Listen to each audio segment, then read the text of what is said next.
Alrighty, hey guys, FunnyGuyTimmy here for a different kind of art video. This one I wanted to do a little bit of commentary and just kind of talk about, my art, how I got into art, what I use, how I learned, and all that kind of stuff. And also kind of answer some questions that have come up on some of the other art videos. Now, I don't consider myself an artist. That's not what I do. I consider myself an artist in the performing arts, but I don't consider myself an artist in drawn art. It's not something that I ever really want to go into business as a freelance artist for. It's something that I do for myself or for my own projects. It's something that I do for marketing art, or for thumbnails, or for storyboarding, or for character design, for any of the animation stuff that I do. That's pretty much it as far as what I use my artistic skills for, what little there is. How I got into art was really my older brother. My older brother he's an artist. That's his skill set. That's where his skills lie, and he's amazing. He's much better than I am, and he is how I learned how to draw, just by watching him and then eventually developing my own crude style. And that's kind of what I'm showcasing here. This was from a live stream that I did on my Twitch channel, because I'm not quite sure what to do on the Twitch channel, but I do know that I need to do more live stream stuff. I've just been having trouble getting the Twitch to work right and working with OBS, and there's just some technical stuff that, being a full-time voice actor, sometimes I just don't have time to learn new websites and new technology and all this kind of stuff.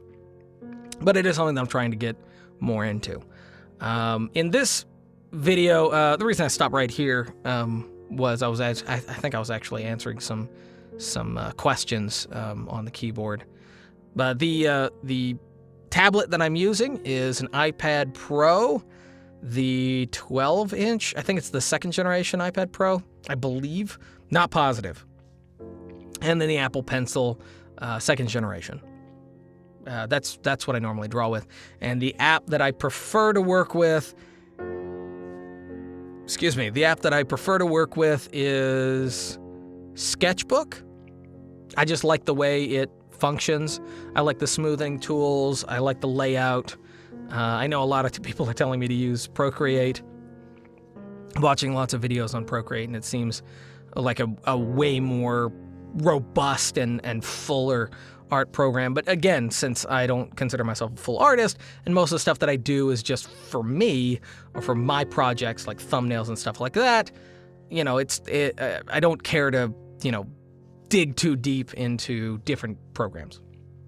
But basically my format, the way I get started is, first I find all the reference art that I'm going to be using, and then I gather a good library, the best images that I can find. This was for the Let's Play channel. Like most of the art that I do that have that little avatar character of mine, little thumbnail character of mine, a lot of this is for the Let's Play channel, which ended up being a kind of a terrible idea because it was a little too big and daunting of a task for me alone to take on, especially someone who's not as skilled as an artist. Because I wanted the Let's Play channel to have unique and fun thumbnails, but at the time there was supposedly going to be me and one, maybe two other people doing thumbnails, and it ended up just being me. And so the entire channel ended up just being all my art, and being the fact that I'm a full-time voice actor and most of my time is taken up with that, it was incredibly, incredibly daunting of a task. So I don't draw that many thumbnails. I've been trying to reuse them a lot, but when I do, I try to have fun doing it. My process is basically develop a good bit over the years. Actually, in the past 2 years, it's probably changed a lot.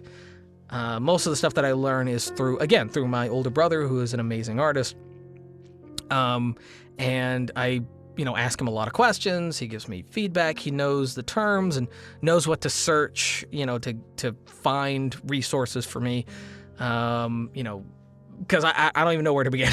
And it would take me, you know, days just searching terms and you know, running through ideas and all this kind of stuff. But first, what I always do is I always sketch very roughly in blue. It's always the color that I use for really, really rough sketching. And that's where I make most of my mistakes. Like 90% of the mistakes are going to be in the blue pencil. And it's just, you know, it's just a nice, you know, rougher color, and it's not as, you know, doesn't pop as much, so it's not as distracting when I'm going back over it in red. So, you know, after I'm done sketching it up and roughly sketching it up in blue, and a lot of times, I mean, like you saw me cutting stuff out and moving it around to where it needed to be. Then I'll go over in a second layer and I will redraw over it in red. And, you know, red and blue are, you know, kind of opposite colors. Not really opposite, but, you know, they're very different. So I can easily see the red over the blue and the blue underneath the red. So it's easy to work that way. I saw someone do something like this. I don't remember it being my brother, but it might have been. And I was like, oh, that's a great idea. I'll do that. And then after I'm done with the red and I fine-tuned all the details, like you can see me doing a lot more of the wrinkle, like the wrinkling in the clothes, and, you know, a little bit more fine detail. I mean, these characters that I draw are incredibly simplistic, so I don't draw a lot of detail, but I do a lot of corrections and a lot of, you know, change up and a lot of fixing and stuff like that in red. And then over that, then I'll ink. So I'll ink over the red. After, as you see, after I'm done with the blue, or after I'm done with the red, I just get rid of the blue because I don't need that anymore. And yeah, this was for the Let's Play of Dark Deception, I believe that's what it's called, Dark Deception. And so, you know, I was like, I you know, wanted something fun, so I was gonna do a little bit more of a dramatic pose, and it was like, it was me running away from one of those evil knife monkeys, as you can see in the top right corner of this layout. And so yeah, I just thought it'd be a little bit fun. People seem to like it. I actually post a lot of my art, the ones that I'm at least proud of, on DeviantArt, I think. So I should have a DeviantArt page. It's all FunnyGuyTimmy. Basically, if you look FunnyGuyTimmy, you know, on any popular platform, you know, Twitter, Facebook, DeviantArt, YouTube, whatever, you know, FunnyGuyTimmy, you're gonna find my stuff. So, you know, that's where I post a lot of my art on there. Just, again, trying to get more feedback and possibly criticism from other artists. I have no problem with, you know, taking criticism in my art, especially because I don't think it's all that good. So when, you know, someone says, you know, oh, this is terrible, you need to work on this, it doesn't hurt my feelings, because I'm like, yeah, I know. I just don't know where to start. I'm trying to get more into animation, though. That is one thing that I am trying to do, because I find myself needing animators, but I don't have the money to hire animators. And the people that I do know who would be willing to draw or do art or animation for free, you know, just for the love and the passion of the project, you know, don't have the time, you know, to really pull something like that off. So, you know, over the years, I learned more and more that I need to just, you know, do it myself.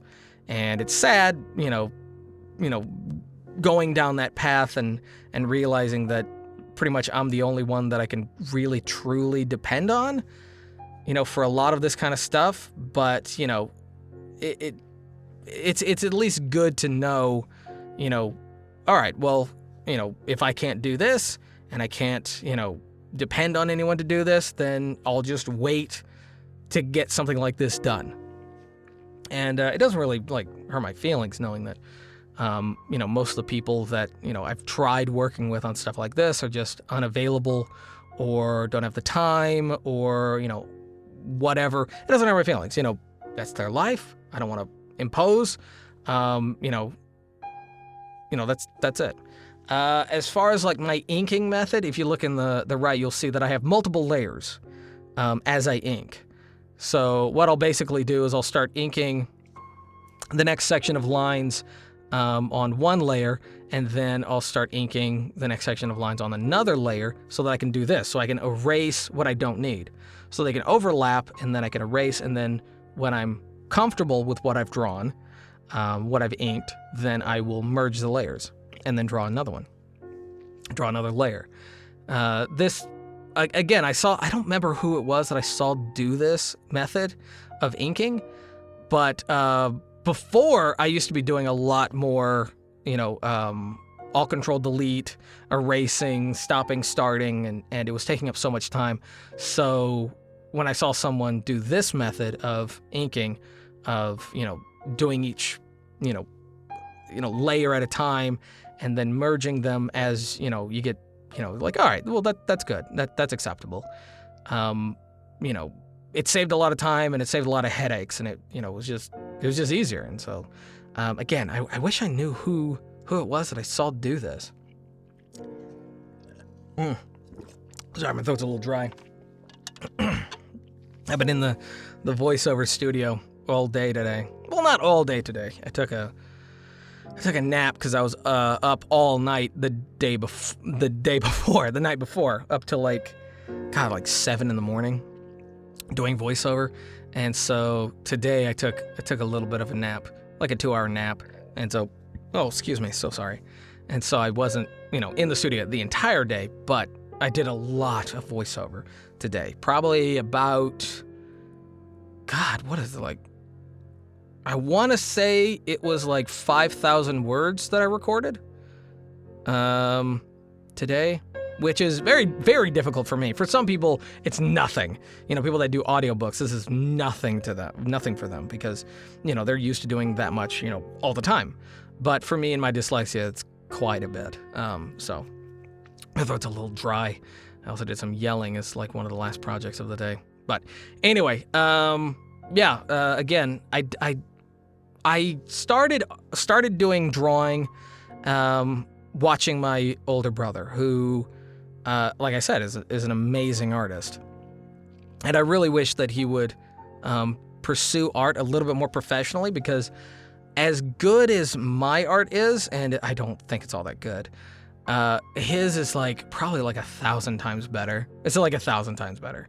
I've done it enough that, you might be able to ask me to draw something for you, and I might be able to pull it off.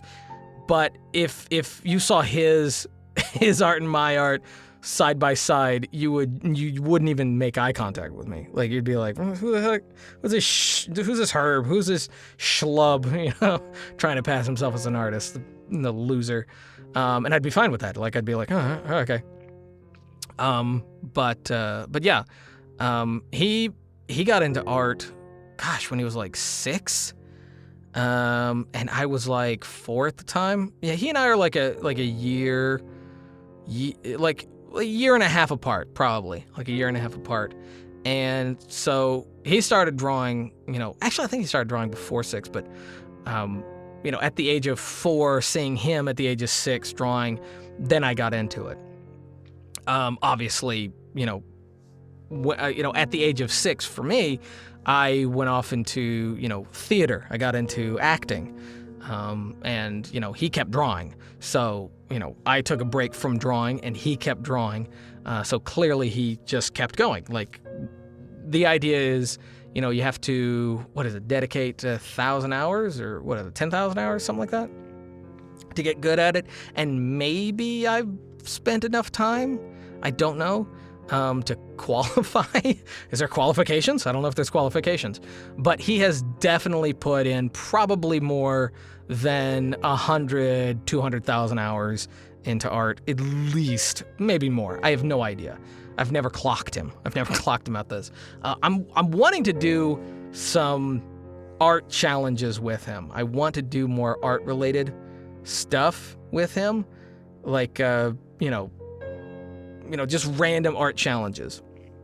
So I think it'd be fun. I think it'd be entertaining.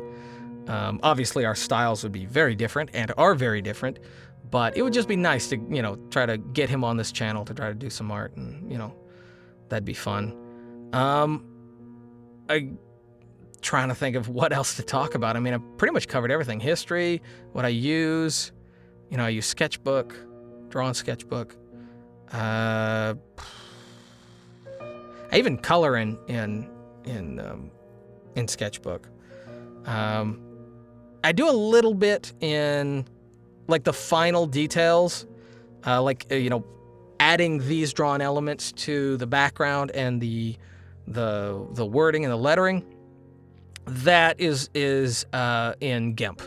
I use Gimp. I don't use Photoshop. I used to use Photoshop, but I don't use Photoshop all that much anymore. But oh, there we go. Get rid of that line. But when it comes to like the final detail, then that's in Gimp, which is a free program, and I think SketchBook is too. I think it is. It's a free app, not program. Oh, no. Yeah, it is a program. You can get it for desktop. I think it's free, but I think the app version, there are some features that you have to buy, I think. I'm not positive. It's been a while. And, yeah. But, anyway, so now it would be, done with all the inking. So now I pulled my reference back up so I can get some colors for it. And this is the reference art that I use all the time. I drew that image. I think I did like 3 different versions, and then finally settled on that version of the character. I don't know how much it even looks like me, but after I drew the eyes in different, going in different directions, I tried to just make him like a little bit more serious. It just wasn't working out, so I drew him with like this incredibly derpy face, and I absolutely loved it. Again, I don't think it looks anything like me, but it's hilarious. It's very funny. Just trying to color in the face, I think. Again, this was on a Twitch, so maybe I'm answering some more questions right now. I don't remember what was going on. This was a while back. But, yeah, after I'm done with the coloring, then I go into shading, which I think shading is the thing that took me the longest to learn, I want to say. I want to say that it took me the longest to learn shading because, I don't know, because I can't visualize shading, looking at a flat image. I can't visualize where the shading and the lighting is supposed to go. A lot of the times when I end up doing shading, it's mostly guesswork. And it's only pretty much the same, kind of basic, subpar look. But yeah, it's just, I don't know what it is. I just can't visualize. Like when it comes to voiceover, I can, visualize, like I can look at, something and I can imagine what the voice would sound like. I can, look at the waveform of something that I've recorded, and I already know what each, shape of the waveform is. Like I can see where the noise is. All that kind of stuff. When it comes to doing audio and doing, I can look at an environment, look at the camera, and I know exactly what, well, not exactly, but I know pretty well what the audio is going to sound like in post. I can visualize that kind of stuff. I already, have an idea of what the Foley and what the ambient is going to be. But when it comes to shading, I have no idea. I have no clue. It's mostly guesswork, and I can't wait to get to that because it's probably going to look like crap. But this is another thing that I do just to expedite stuff is I'll just, basically just grab colors from the reference image wherever there is like basically just the flattest, color on the picture where it's not shaded, and then just grab that as, the color for it. And I mean, that's it. I just use the eyedrop tool, suck the color off, drop it in the image, and then just kind of tweak it to make sure that all the colors kind of work together and pop a little bit. Other than that, I mean, that's pretty much it. I don't know. At this point in drawing this monkey thing, I was not proud of my work. I was not. I did not think it looked any good. Normally that's the case. Normally when I'm working with stuff, or normally when I'm drawing images, I'm not proud of it. And it takes a long time before it takes basically until the entire image is complete, as in, I've finished here, I've done the shading, I've taken it into Gimp, I've tweaked it, I've, finished the thumbnail completely. It's only around then that I'm relatively okay with what I've done. It takes a while for me to. It's just because I can't visualize it all the way to the end, and so I'm just looking at it as like, oh, that could have been better. And I don't know if that's a good thing. I don't know if that's, a personality trait, or if that's a flaw that I need to tend to, or what. But I've always been that way. I'm that way with my stand-up, I'm that way with my acting, I'm that way with my voiceover. But I'm really, really harsh when it comes to my art. And I think part of that might actually be because I've seen what my older brother can do. That might be it. That might be like I might be comparing myself to his art a little bit too much. Which it's probably not too bad. I mean, it's not a bad thing. The blood work on that was just chaos. It was just spritz it everywhere. Who cares? Spritz it all over the place. All right, so now we're doing a little bit of highlights because there's apparently gold trim on the character that I wanted to try to accentuate to make him look a little bit more like the character, a little bit more like the thing that I was trying to reference. Just checking the reference and comparing it. Again, it's not going to be perfect, but it did look enough like the image. By the end, I couldn't find any side pictures, so I had to really guess on what it would look like from the side. All right, so now we're doing the shading, and so this is what I do. I basically do giant blobs of shading, again with the smooth tool on. I love that smooth tool, and I just kind of imagine where the lighting would be. Maybe there isn't anything wrong with the way I shade. I don't know, but I have no reference to go off of. And then I just start drawing shapes as I go along, and I don't fill them in yet. So as far as the using purple for shading, that was something that my brother told me. He said, he suggested that, and I tried it, and shit, I liked it a lot. It actually looks pretty good when using purple and yellow, kind of a very almost eggshell kind of yellow, leaning more towards yellow than eggshell, but yeah. And then I'll just make giant shapes, and then after I'm done making all the shapes, then I'll fill them in, and then delete the extra around it. But I actually have a full box of old art, old drawings from when me and my brother were really, really young, probably like 10, maybe younger, I don't know, that I'm wanting to do some redo art, videos, just because, it's fun. All right, now I'm just going in and filling in all of that. So now it just looks like, just purple everywhere. And so now what I'll do is I will, make sure that everything is, looking all good. And then I'll select the area around him, outside of him, and then delete it. And then, make it,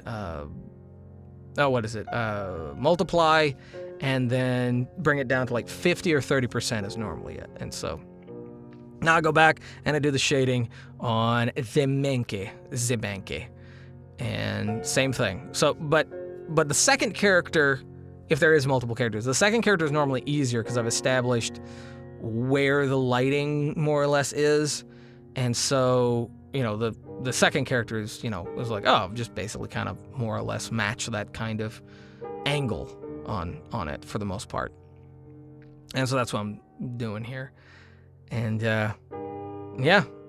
this is probably the most tedious part, I feel, about doing any art is the shading. For me, it's probably because I haven't been doing shading for all that long. Normally I would just leave it, just flat, just because it was like, I don't want to shade it. Shading always felt like work. It was like homework. I actually finished a couple thumbnails recently, and I mean, it wasn't that taxing. It wasn't that demanding, but at the end, my back hurt. I was bored, and I was just in agony, and I was just like, if I never draw another thing, I'll be happy. I don't know why. I just felt that way at the end. It was a little weird. It was a little weird. It shouldn't have been that way, but it was. And yeah, I don't know what it is. I don't know why I draw, but I object to drawing. I don't know why that is. It's just me. I'm just a weird guy. Gotta go back and delete all this. Boop. So there we go. So now we got the basic shading. And I could stop there. I could stop right there. That'd be fine. But I think now we're gonna do some highlights. Yeah. So now we're gonna grab that yellow, and now we're gonna do some highlights. And for this one, I think I did a whole bunch of different.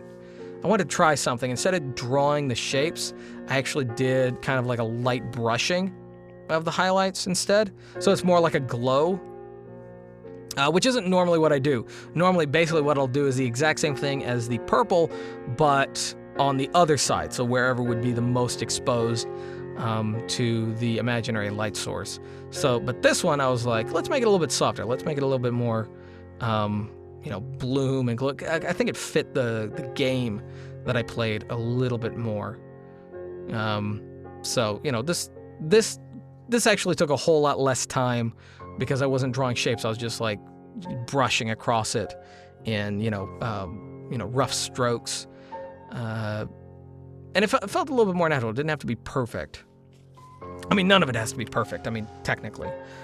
But, yeah, that's pretty much it. And then I signed off on the live stream. But, yeah, that's pretty much it as far as my method of art.